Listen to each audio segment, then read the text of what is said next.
All right, guys, welcome back. We're going to give you a quick tutorial on how to rebuild Yamaha TTR 110 forks. Braxton and I just searched online trying to find like the ins and outs, and it was really hard to find it. We just did this fork here. What we have for tools is just some cleaner. Now, I usually use like starting fluid, so there's that. This is fork fluid. We're going to need that at the end. We have our syringe to set our fork fluid height. This is our seal grease. I love this stuff. I use it on everything I do here at the shop. And then this is our new fork seal and then dust boot. So it did come with a dust boot in this moose kit right there. So it comes with everything you need to do both. So 2 sets. This is a 6, I believe it was. Yep, a 6 hex head. It goes in the bottom of the fork here. And we have an assortment of pick tools because we learned it took us like 20 minutes to do the first one. Hopefully the second one goes quicker. And then just a regular head screwdriver. So we have not touched this one yet. This wasn't the bad one. The one that we already did was, look at that. That's all the oil that came out of Braxton's pit bike. You can see the dirt in there. That's all dirt. So that's all out. We're done with it. Let's rebuild this thing. First thing we're gonna do is tip it over and use the 6 mil here on the bottom. We cleaned the threads pretty good and we used some air on there. It still has a little bit of gunk, but we're gonna clean everything really well when it comes out. So as you can see, that's what we're going for.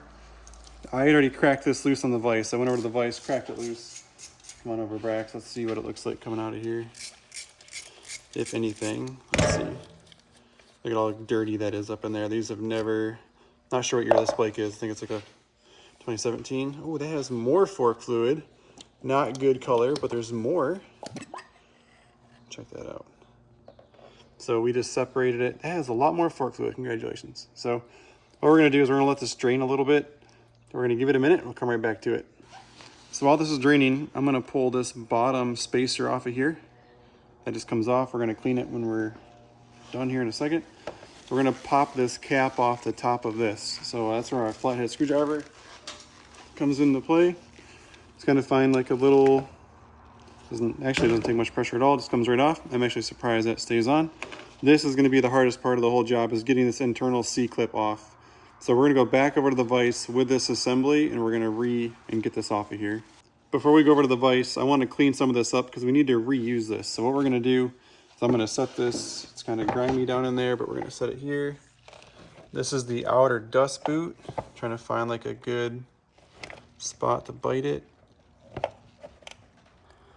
Okay, there you go. You can see I'm getting that dust boot pried off of there. Just takes a second. So that's off. And this one has quite a bit of grime and dirt in here as well. Not quite as bad as the other bike, or the other side, but not healthy. So now, inside of here, there's an internal snap ring. This is more like a regular set of forks at this point. We're gonna pry that out of there. So what we're gonna do is find the lip. It's buried in all the grease. There's one. And here's the other side. And I'm gonna cover it, not to not show you what I'm doing, but I don't want it to go pinging. So that just came out. So our dust boot's out, that's out. Now we're gonna get this fork seal out of here. So it's gonna carefully pry up on it. Kind of work my way around.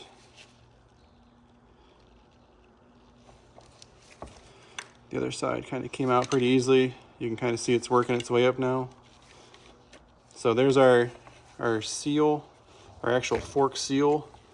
And I'm gonna keep it upright. You can kind of tell when you're putting the new ones in that the inside has a lot more room in the seal than the outside does. So there's that, and there's one spacer inside of here. So we're gonna keep that there.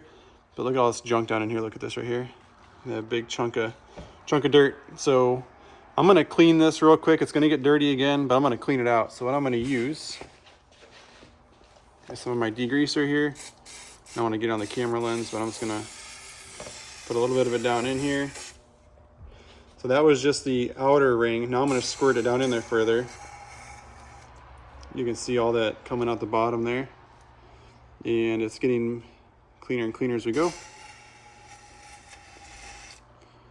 And again, we're gonna reinsert all that back in here, so I don't need to go crazy with it quite yet, because we determined to get that snap ring out of the fork spring compartment, we gotta put this all back together. It just makes it easier. So I'm just gonna clean this real quick, nice and clean. For now, we're just gonna wipe this down for now.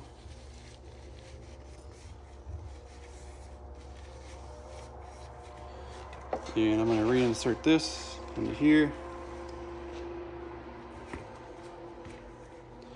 set it all back down in here. Sounds like I just did a lot of work for nothing, but we're gonna go over to the bench now and get this snap ring out. So I came over to the vise, we got the whole fork kind of just reassembled, just to hold it all still. And what I'm gonna do is I'm gonna use the end of my socket driver, and I'm just gonna expose, kind of push down a couple times, and there's a snap ring in here. I'm gonna use this to try to point to it. This is gonna be really hard to film, so we're actually gonna have to work together in a minute here. So, someone's shooting out back. So right here is a snap ring inside of here. You're going, I can't tell what you're doing, and it's really hard too. So I'm gotta expose it. And then we're losing daylight outside. So Brax and I are gonna work together. I'm not gonna be able to film this, but I'm gonna need his help to help get this snap ring out. Okay, you can see we got that snap ring started there. I took the pressure off just so we get the camera in there better. Can you go straight in on it? Ta-da! There it is. Now we're gonna finish it, hopefully. We don't lose it. Just to show you how this all comes apart. So we got our snap ring out. We have our cap, because it'll fall right on the floor if you don't hold it. So I kept pressure on it until Braxton started to film again. There's our cap. We'll go back over to the bench. Okay, went over to the vise, got the cap off. We're gonna pull this out. This is a spacer. The ride's there. There should be a washer, according to the other side. That would come out next. There's our washer. And then our spring. That's gonna ride there on the counter. It's all kind of in a row. I'm gonna disassemble this real quick so we can clean everything. So I'm gonna spin this out and we'll get it cleaned up. And what I'm gonna do is I'm gonna tip this upside down to get the internals apart. So here's the internal dampener in the bottom. I'll let it sit there. And we're gonna rinse this all out. Flip it around. Do it one more time. It's gonna clean all this up a little bit. Get all these pieces nice and clean. And then we're gonna re-clean our tube out, the outer. We'll get that cleaned up here next. We are fully disassembled and we're gonna reassemble now. First thing we're gonna do is put our new fork seal inside of here. So as you remember, that spacer goes in first. Then our fork seal. Take some fork seal grease here.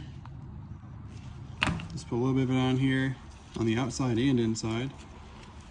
And if you're wondering, we want it to go up. So on the inside, like I said before, the bigger lip is on the inside. So we're gonna go like that. And I can usually get them just by doing this. Trying to expose that ring inside of there, which we just did. And now we're gonna take our snap ring, we're gonna slide that down in there. And I might need to set a... Got our snap ring in all the way, looking good. So now that that's in, we can start building the internals. So we're gonna take this, slide it in here, slide all the way down. And sometimes it takes it a second to align because you can see it's offset in there. There we go, came out nicely. We're gonna put this inside of here. And we're gonna slide it all in. And there, I'm gonna put the dust boot in last, just so you guys know. And now, to put pressure on that, we're gonna take the spring and the spacer, because I need to keep pressure on the end of this.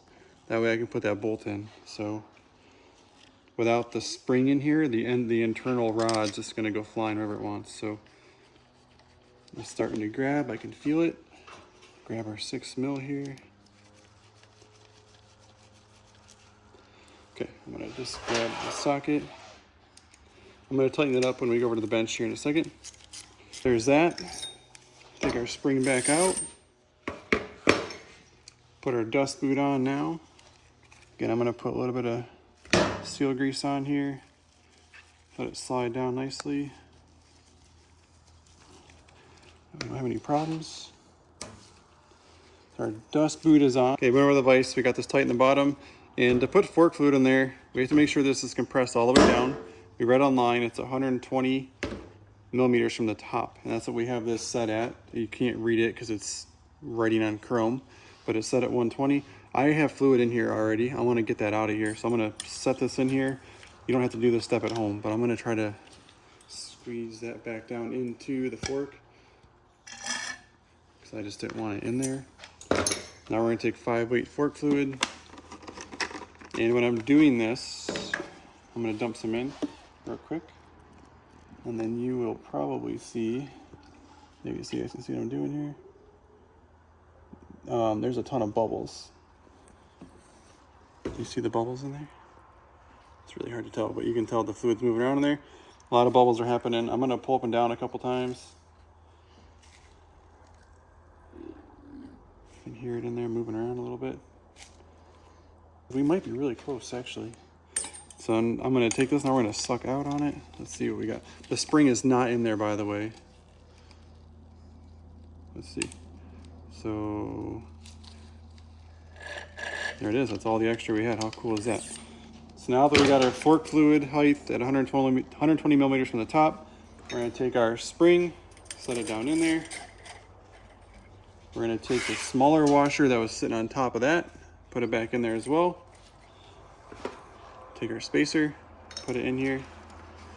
And I'm raising the fork tube up, and this is super corroded and bad looking.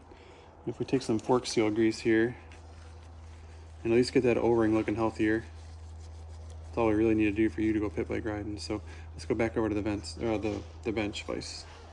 Okay, remember we got our fork fluid in here, so we can't tip it down too much.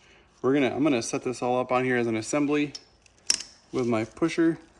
We're gonna push this in, get that in as far as I can, keep as much pressure on it as I can without losing it. And I took my glove off so I could pinch that snap ring better. And now, all I gotta do is get this snap ring down in its groove. Probably hard to film because my hands are in the way. Go right in there, Braxton, let's show it. So you can see that snap ring is in the groove. It's like blinding. Let's go right down in there. It's like super bright. There you go. So you can see that snap ring is in. So that's kind of what we were shooting for. All right, guys, the last piece of the puzzle, just put the cap back on. So slide the cap on, and that is fully cleaned, new fork fluid, new dust seal, dust boot, and seal. So thank you guys for watching. Jared and Braxton from 3Cs. Enjoy the ride. See you on the trip.